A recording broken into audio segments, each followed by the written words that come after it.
आज हमने बनाया है एक अपना घर का होमोपोलर मोटर। होमोपोलर मोटर मतलब एक ध्रुवीय मोटर। एक ध्रुवीय क्यों है? क्योंकि इसमें डीसी करंट है। डीसी करंट की दिशा एक ही दिशा में, यानी डीसी करंट हमेशा एक ही दिशा में प्रवाहित होता है और चुंबकीय क्षेत्र की दिशा भी इसमें निश्चित है। तो करंट की भी दिशा निश्चित हो, चुंबकीय क्षेत्र की दिशा भी निश्चित हो, तो उसको हम बोलते हैं एक ध्रुवीय मोटर, यानी होमोपोलर मोटर। इसको बनाना बड़ा आसान है। इसमें हमने क्या लिया है, एक सेल है ये कील, और ये हमने लिया है एक मैग्नेट, और मैग्नेट से जोड़ा है हमने एक सेफ्टी पिन।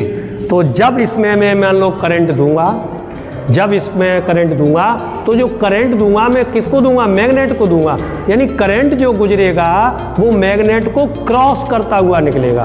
तो जब करंट चुंबकीय क्षेत्र को क्रॉस करते हुए निकलता है तो उस पर एक चालक पर एक लॉरेंज बल काम करता है, और वो लॉरेंज बल चालक को क्या करता है? धक्का देगा, और धक्का देगा यानी टॉर्क उत्पन्न करेगा, जिससे क्या होगा? ये सेफ्टी पिन क्या करने लगेगा? घूमने लगेगा।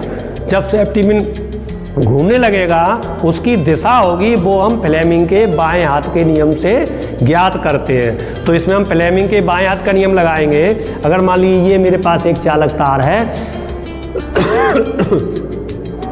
और इसमें जो करंट की दिशा है ये प्लस है, यानी इधर घुंडी इधर प्लस है और नीचे माइनस है, तो करंट की दिशा होगी हमेशा प्लस से माइनस की ओर। तो ये फ्लेमिंग का हमारा नियम है। इसमें करंट की दिशा करूँगा प्लस से माइनस की ओर, और ये हो गया मान लीजिए एन से एस की ओर।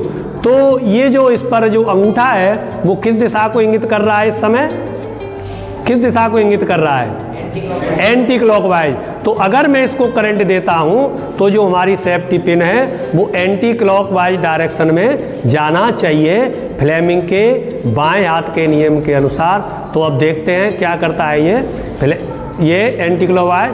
तो ये एंटी क्लॉकवाइज डायरेक्शन में घूमने लगता है। अब बच्चों हम क्या करें, इसमें करंट की डायरेक्शन चेंज करते हैं, यानी जो मैग्नेटिक फील्ड की डायरेक्शन है वो पहले वाली ही रहेगी। अब करंट की डायरेक्शन में अगर बदलूं तो चलिए करंट की डायरेक्शन को बदल देते हैं।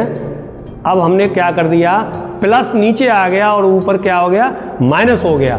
तो अब इस पे अगर हम फ्लेमिंग के बाएं हाथ का नियम लगाएं तो प्लस कहाँ है? नीचे, और ऊपर क्या है? माइनस। तो करंट की दिशा ये हो गई। तो अब ये कौन सी दिशा हो गई? क्लॉकवाइज।